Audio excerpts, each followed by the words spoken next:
Quero saudar a todos os irmãos e irmãs da Quarta IP de São Paulo, os irmãos e irmãs de todas as igrejas que têm acompanhado o nosso culto, este culto de adoração ao nosso Deus, o culto em que glorificamos o nome dEle. Estamos distantes, estamos não podendo nos reunir, mas estamos sempre juntos, no mesmo espírito de adoração, de louvor e de gratidão ao nosso Deus. Esse domingo nós estamos entrando na semana da primavera, uma nova estação que chega com flores, com alegria e que seja um renovar também da nossa fé e da nossa esperança nesse Deus maravilhoso. Na nossa igreja, IPI, nós também comemoramos hoje o dia da escola dominical. Então nós teremos cânticos que falarão a respeito do ensino, que falarão a respeito da importância de aprendermos e também cantaremos hinos de louvor ao nosso Deus por aquilo que Ele fez pela sua criação. O Salmo 19 nos fala sobre isso. Os céus proclamam a glória de Deus e o firmamento anuncia as obras das suas mãos. Um dia discursa outro dia e uma noite revela conhecimento a outra noite. Não há linguagem, nem há palavras e deles não se ouve nenhum som. No entanto, por toda a terra se faz ouvir a sua voz e as suas palavras até aos confins do mundo. Que nós possamos ouvir a palavra do Senhor, ouvir o que Ele tem a nos dizer, e como a natureza que Ele criou e glorifica o seu nome, nós possamos também glorificar. Vamos cantar agora um cântico de adoração, é um cântico conhecido e bem antigo, e nós estaremos cantando juntos, Uma Centelha Só.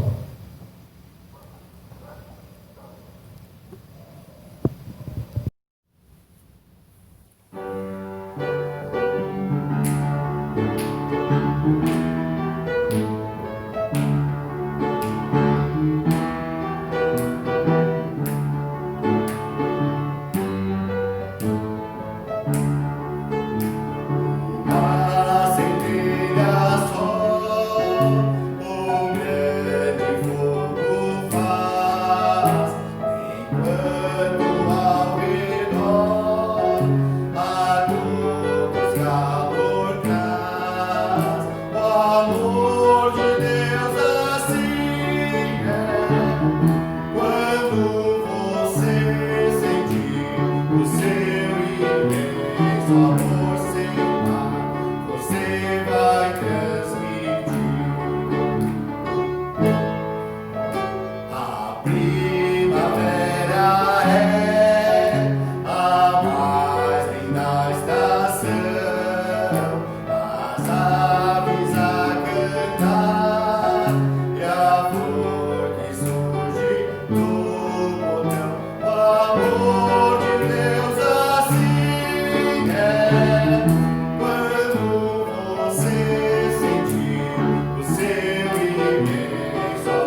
Senhor, nosso Deus, nosso Pai, somos gratos ao Pai querido por mais essa oportunidade de estarmos reunidos em Teu nome, em nome do Teu amor.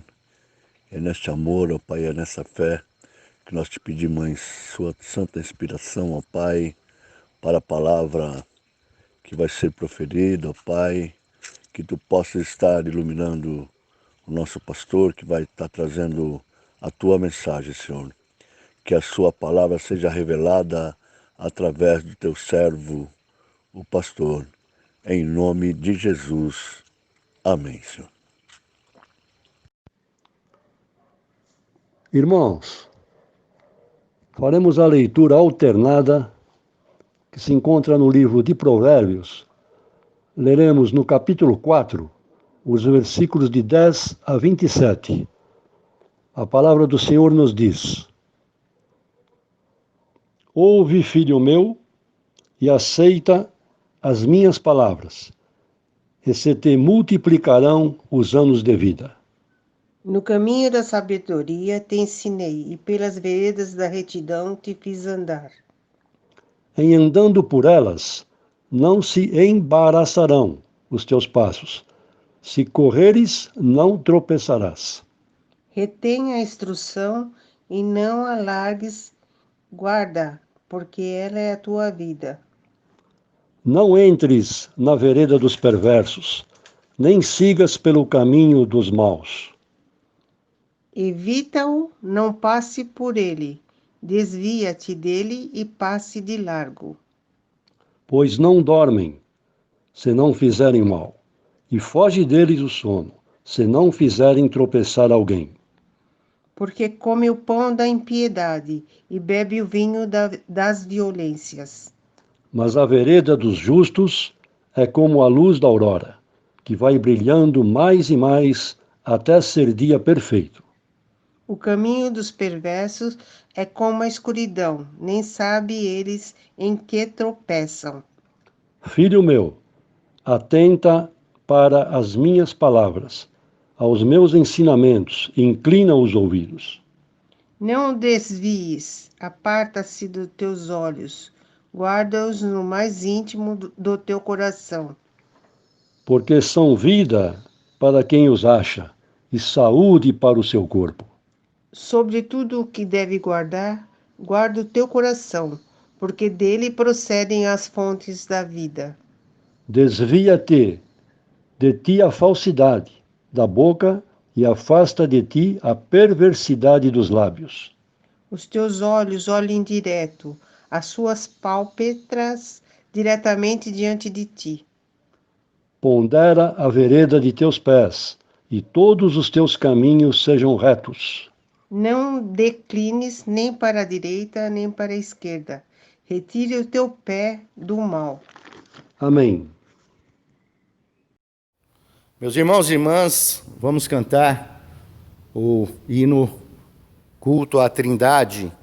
Deus está no templo, Cristo está no templo. Venha, ocupa o templo, ó preceptor divino, é o Espírito Santo. Nós somos o templo, você é o templo. E se nós não estamos no templo físico, juntos, reunidos, o templo somos nós. E o Senhor está habitando em nossos corações. Cante esse cântico com muita fé, com todo o seu amor, exaltando e glorificando a Deus Pai, Deus Filho e Deus Espírito Santo.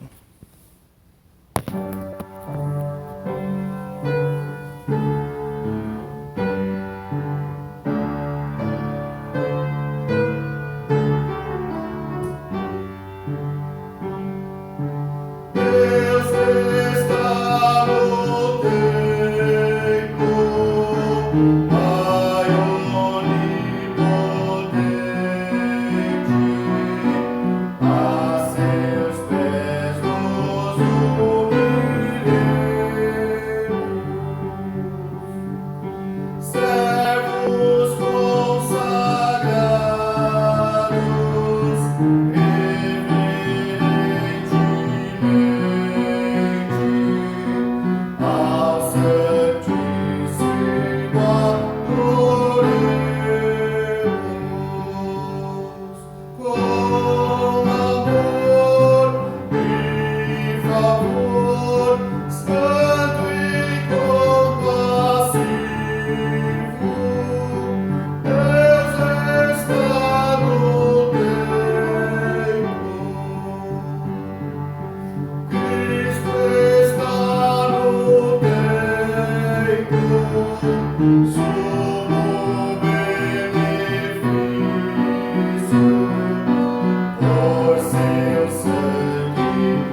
Senhor nosso Deus, nosso Pai, humildemente na Tua presença, como igreja, nós reconhecemos que temos faltado, ó Pai, quando deixamos de perdoar, quando deixamos de amar, e também em nossas omissões.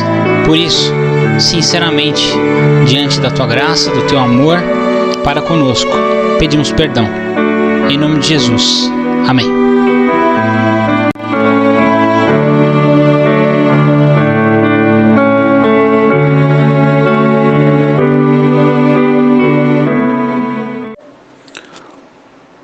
Ouçamos as boas novas. Quem está na posição de condenar? Somente Cristo. E Cristo morreu por nós. Cristo reina no poder por nós. Cristo intercede por nós. Assim, se alguém está em Cristo, é uma nova criatura. Passou o que era velho e apareceu o que é novo. Saibam que estão perdoados e tenham paz.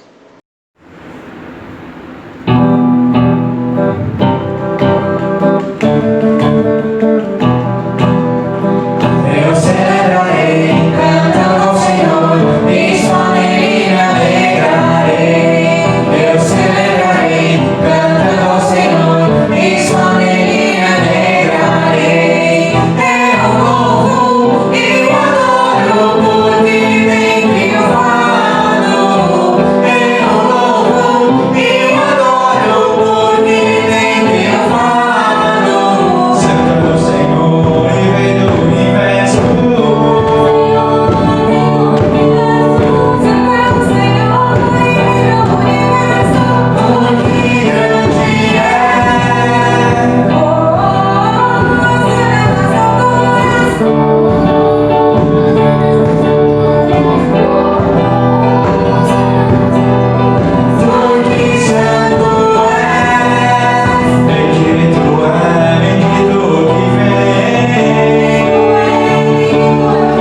Ó Deus, pelo teu Espírito Santo, falando na leitura e na proclamação da tua palavra, diz-nos o que precisamos ouvir e mostra-nos o que devemos fazer para obedecer a Jesus Cristo, nosso Salvador, nosso Redentor.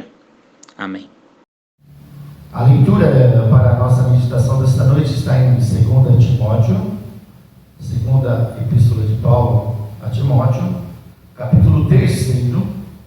Eu vou destacar os versículos 16 e 17, os dois últimos versículos deste capítulo.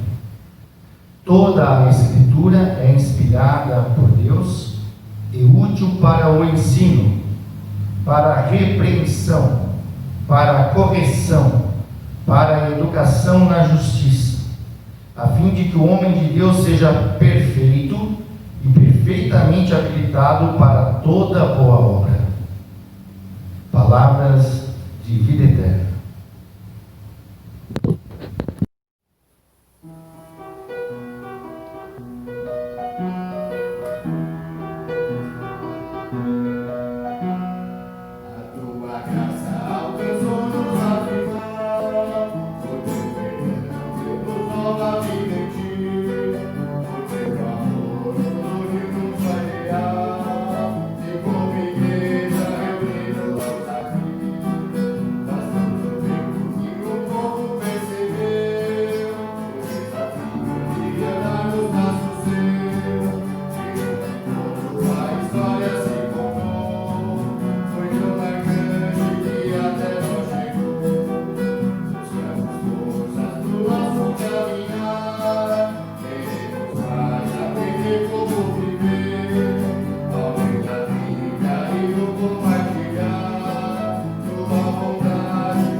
Esse domingo, o dia de hoje, 20 de setembro, é o dia em que nós comemoramos o dia da Escola Dominical, lá em IPEC do Brasil. Nós comemoramos o dia em que devemos prestar bastante atenção e dar muito valor ao ensino na vida da igreja. A educação cristã é muito importante para a vida da igreja. A educação, ela traz aquela necessidade, aquela possibilidade de um crescimento gradual, gradativo da pessoa que está sendo instruída.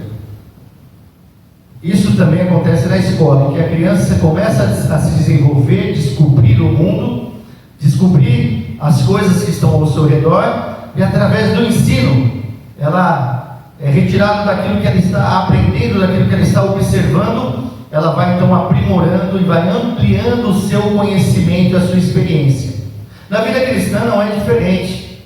O estudo da palavra continua sendo muito importante e é essencial para o nosso crescimento espiritual. Um crescimento gradativo, um crescimento constante, um crescimento que nunca vai terminar, porque todos os dias nós aprendemos alguma coisa. A palavra de Deus é fonte inesgotável de bênçãos, é fonte inesgotável de ensino. Por isso, eu escolhi esses dois versículos nesta noite, para que nós possamos estar atentos ao que a palavra de Deus significa para nós.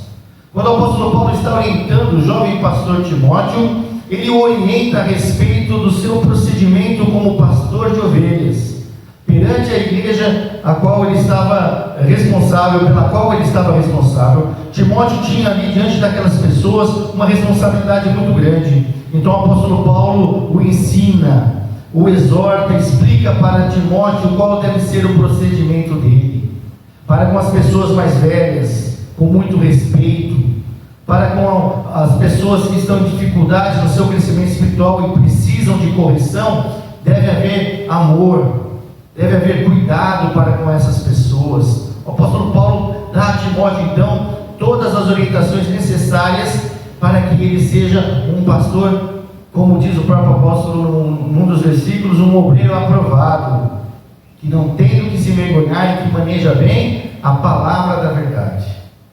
Nós precisamos ser esse obreiro, você precisa ser esta obreira, este obreiro aprovado por Deus, esta pessoa que maneja bem a palavra. E para isso você tem que entender que a palavra de Deus, ela é perfeita, ela é completa. É na palavra de Deus que você tem tudo aquilo de que você necessita para o seu crescimento. Mas é interessante que o apóstolo Paulo diz então no versículo 16 da segunda carta a Timóteo, no capítulo 3, ele diz assim no versículo 16: toda a escritura é inspirada por Deus. Em primeiro lugar, a palavra escritura aqui está em letra maiúscula, significando que essa escritura que Paulo está dizendo é a palavra de Deus. Naquela época era a escritura do Antigo Testamento. O Novo Testamento estava sendo produzido no decorrer da história da igreja, e agora o apóstolo então está dizendo para Timóteo toda a escritura. Qual que seria a escritura? Do Antigo Testamento: a lei, os profetas, salmos, provérbios, a história do povo de Israel, as crônicas, os reis. Toda essa história estava sendo escrita na caminhada do povo de Israel, e agora o apóstolo Paulo está produzindo esta carta, que para nós hoje também faz parte da escritura, é o Novo Testamento. Então nós temos o Antigo Testamento, com toda a história de Israel, da revelação de Deus ao povo de Israel, até chegar em Jesus. E de Jesus até os nossos dias, então, nós temos a produção do Novo Testamento que chegou até nós. É o Novo Testamento, que é a nova aliança feita em Cristo. Então, Paulo diz a Timóteo: toda a escritura é inspirada por Deus. Tudo aquilo que foi escrito no passado, foi escrito porque Deus inspirou, levantou homens, pessoas, na caminhada do povo para transmitir. E agora está usando o apóstolo Paulo, e usou os outros apóstolos e os outros servos para completarem o que nós chamamos de Novo Testamento, que chegou até nós. Para nós, então, a realidade está ampliada. Toda a escritura é inspirada do Antigo e do Novo Testamento, e é inspirada por Deus, e é útil. Qual é a utilidade da escritura? Ela tem algumas utilidades, e Paulo destaca. Parece que é a mesma coisa, parece que são sinônimos, mas não são. Nós vamos destacar isso. Primeiro, Paulo diz: é útil para o ensino. O ensino é essa capacidade de se trazer de dentro para fora aquilo que a pessoa está observando e aprendendo, e ela está tendo possibilidade de adquirir através do conhecimento aquilo que ela já está experimentando na sua vida. É por isso que a criança, por isso que o nosso estudo, nós temos aquelas graduações, né? Temos as séries, e a criança vai aprendendo passo a passo, a primeira série, a segunda série, e ela vai desenvolvendo no ensino. Na vida cristã é a mesma coisa. O ensino é um proceder gradativo de algo que nós estamos observando. Então nós nascemos na fé, nascemos para a fé em Cristo Jesus, somos uma nova criatura e estamos aprendendo. Então a escritura é útil para nos ensinar, como um processo gradativo de desenvolvimento, de crescimento. Então isso é o ensino. Mas Paulo diz que a escritura também é útil para a repreensão. A repreensão, ela é algo que nós podemos chamar como exortação. Repreensão quer dizer chamar a atenção. A Bíblia nos chama a atenção. A Bíblia nos dá aquele puxão de orelha, aquela repreensão que o pai muitas vezes fala: filho, cuidado com isso, filho, cuidado onde você está caminhando. A Bíblia nos dá esta repreensão, ou seja, ela nos corrige, ela nos direciona no caminho. Nós temos isso muito em Provérbios. Os Provérbios de Salomão, nós temos isso. Quando eu era menino na casa de meu pai me dizia: filho, cuidado com a língua que fica lisonjeando, cuidado com aquilo que está te cercando. Isto é repreensão, cuidado, atenção. Então existe o ensino, que é gradativamente adquirindo o conhecimento. Agora nós temos a repreensão, que é aquela advertência: cuidado. Ainda não é uma punição, Ainda não é uma correção de algo, mas é uma indicação do caminho a seguir. A Bíblia nos indica o caminho a seguir. Por isso ela nos repreende ao dizer: cuidado, onde seus pés estão pisando. Quando nós éramos pequenos, nós cantávamos na escola dominical, e hoje é o dia da escola dominical, eu vou lembrar disso. O cântico que nós cantávamos como crianças: cuidado o olhinho que vê, cuidado o mãozinho que pega, cuidado o pezinho onde pisa.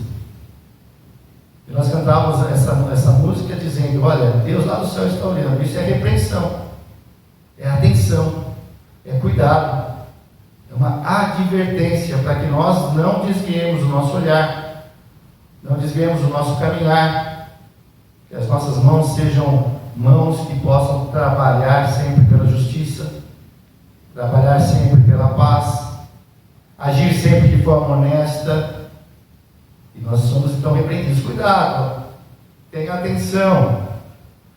A terceira característica e utilidade da Escritura é a correção. Aí sim, o povo de Israel foi se desviando de Deus, foi se afastando de Deus, e a Escritura vinha através do profeta dizendo: voltem a caminhar com Deus, voltem a ter a justiça como parâmetro de existência, como parâmetro de convivência entre vocês. A justiça estava totalmente fora da vivência do povo de Israel. Então o profeta tinha que trazer a correção vinda da parte de Deus pela Escritura, corrigir o rumo que está errado, corrigir o caminho que está tortuoso, corrigir se nós estamos pensando, fazendo ou falando coisas que desagradam a Deus e nos desviam e nos distanciam da vontade de Deus.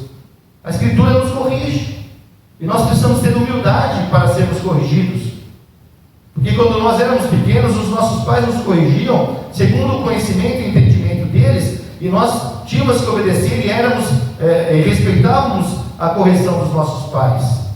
E Deus, como Pai Celestial, que nos corrige, também precisamos respeitar, precisamos estar atentos e precisamos ser humildes para reconhecer o nosso erro quando a palavra de Deus apontar esse erro. Isto é correção, é a utilidade da Escritura para a correção da nossa caminhada.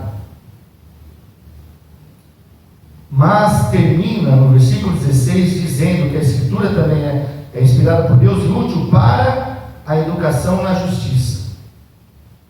O que é essa educação na justiça? O que ela é diferente do ensino que nós vimos na primeira característica, na primeira utilidade da Escritura?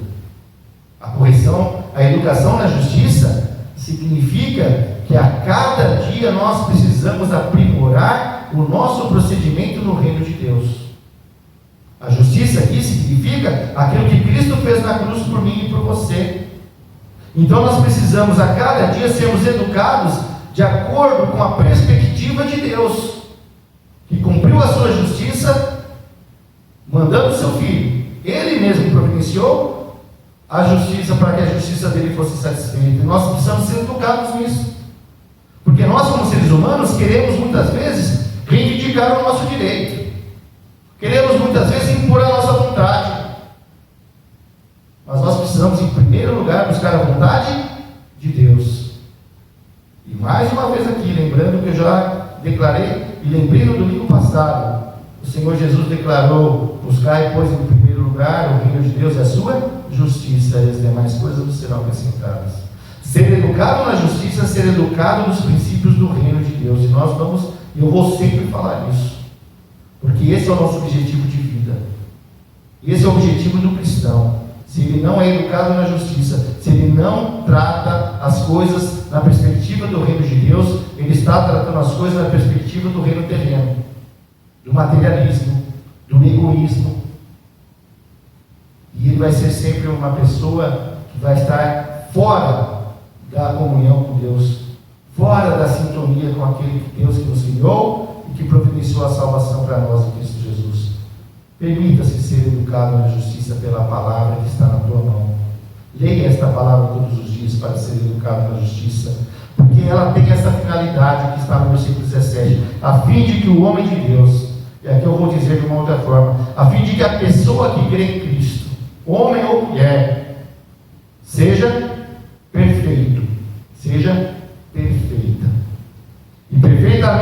habilitado ou habilitada para toda boa obra. Mas nós conseguimos ser perfeitos? Não. Nós somos seres humanos, falhos, mas isso não pode ser desculpa para que continuemos com as nossas mazelas espirituais. Não pode ser desculpa o não ser perfeito para dizer assim mesmo. Eu sou assim mesmo, vai fazer o quê? Não. A palavra de Deus nos dá toda a condição de sermos aperfeiçoados a cada dia. É isso que a palavra aqui, perfeito, do apóstolo Paulo, significa ser aperfeiçoado, a fim de que o homem de Deus, a fim de que a mulher de Deus seja aperfeiçoada. A mulher de Deus seja aperfeiçoada, dia após dia, e seja perfeitamente habilitado para fazer a vontade de Deus, para praticar as boas obras, para neste mundo ser sal e ser luz, para que as pessoas nos olhem e elas vejam que realmente há uma diferença entre aquele que é de Cristo e aquele que não é de Cristo. Porque aí não é uma questão de opção religiosa, mas é uma questão de vivência, é uma questão de experiência, é uma questão de relacionamento pessoal com Deus, através de Cristo Jesus. Você, meu irmão, minha irmã, tem sido ensinado, tem sido repreendida, você tem sido corrigida, educado na justiça, e você, meu irmão, minha irmã, pode ser um servo, pode ser uma serva, sendo diariamente aperfeiçoada, para ser usado e usada nas mãos de Deus. E para sermos usados, nós precisamos ser habilitados. Temos que ter a habilidade de praticar as boas obras. E só podemos fazer isso quando aceitamos a correção da palavra de Deus. Quando aceitamos a direção que essa palavra nos dá, e na ação do Espírito Santo somos convencidos do nosso erro, reconhecemos o nosso pecado, confessamos diante de Deus e tomamos uma atitude de agir de forma diferente, de uma forma totalmente diferente da forma que realmente agrade ao Senhor. Que a tua vida seja abençoada por esta palavra, que a tua vida seja edificada por esta palavra, que a tua vida seja a cada dia enriquecida espiritualmente pela palavra maravilhosa do Senhor. Que toda honra, glória, louvor e adoração sejam dados ao nosso Deus eterno, Deus Pai, Deus Filho e Deus Espírito Santo. Amém.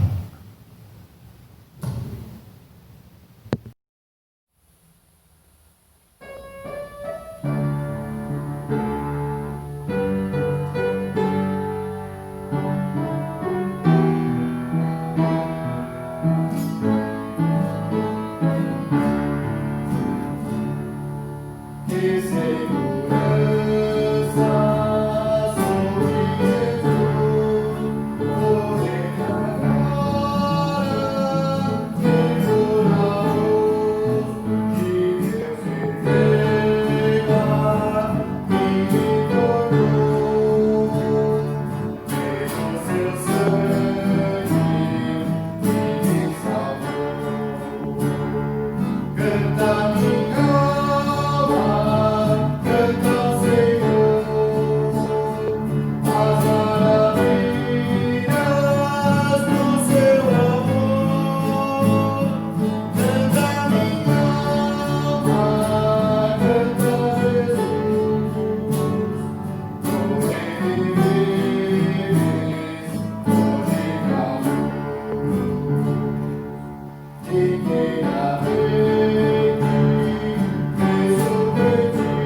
agradecemos a Deus por tudo aquilo que Ele nos proporciona, pela oportunidade de adorar o Seu nome através desse culto, através dos cânticos, da leitura bíblica, da mensagem da palavra de Deus que fala ao nosso coração, na ação do Espírito Santo, e deste hino também que acabamos de cantar. Que segurança!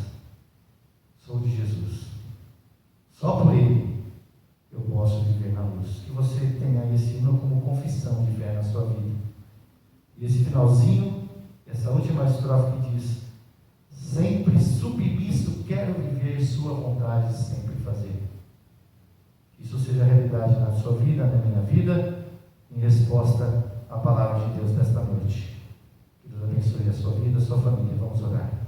Senhor Deus, nós louvamos o Teu nome e Te bendizemos, porque a Tua palavra é viva e eficaz, e ela é maravilhosa e perfeita, e útil, ó Pai, para nos ensinar, nos repreender, nos corrigir e nos educar na justiça, para nos habilitar em toda boa obra, para aperfeiçoar o nosso caráter em Cristo Jesus.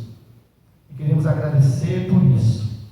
E queremos agradecer pela escola dominical, Pai, que mesmo à distância nós temos estudado, nós temos meditado na Tua palavra todos os domingos.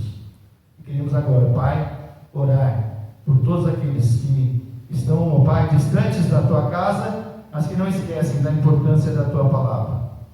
Que possamos a cada dia aprender e renovar o nosso aprendizado nesta palavra maravilhosa. Abençoe as famílias, ó Pai, que estão nos ouvindo. Abençoe todos os lares. Abençoe as pessoas que estão, ó Pai, enfermas, e que elas possam, ó Pai, ter a bênção da recuperação, a bênção da restauração de suas saúdes, ó Pai. Abençoe aquelas pessoas, ó Pai, que estão sofrendo, e nesse sofrimento, ó Pai, com esse afastamento social, com as dificuldades, as pessoas têm sentido o seu coração apertado. Dê alívio a esses corações, ó Pai. Derrama a Tua paz sobre essas vidas, e que elas possam ter esperança no Senhor. Queremos, ó Pai, em nome de Jesus, orar também pelas famílias que estão enlutadas, pelas famílias que perderam seus entes queridos, ó Pai. Abençoe essas pessoas, fortaleça essas vidas, e que elas possam, Senhor, caminhar, sendo consoladas pelo Teu Espírito, fortalecidas para continuar a caminhada nesta vida, nesta terra. Nós possamos testemunhar o Teu nome aqui, enquanto estivermos aqui, e possamos usufruir das bênçãos que o Senhor tem preparado para todos nós, quando o Senhor nos chamar. Que a graça, a paz, o amor, as ternas consolações e a plena comunhão de Deus Pai, Deus Filho e Deus Espírito Santo repousem, amados irmãos e irmãs, sobre a vida de cada um de vocês.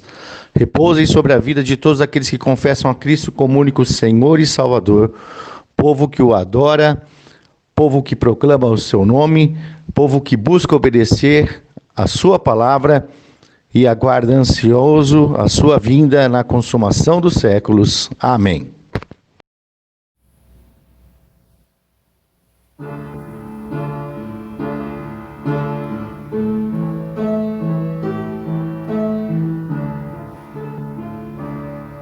Shalom Adonai.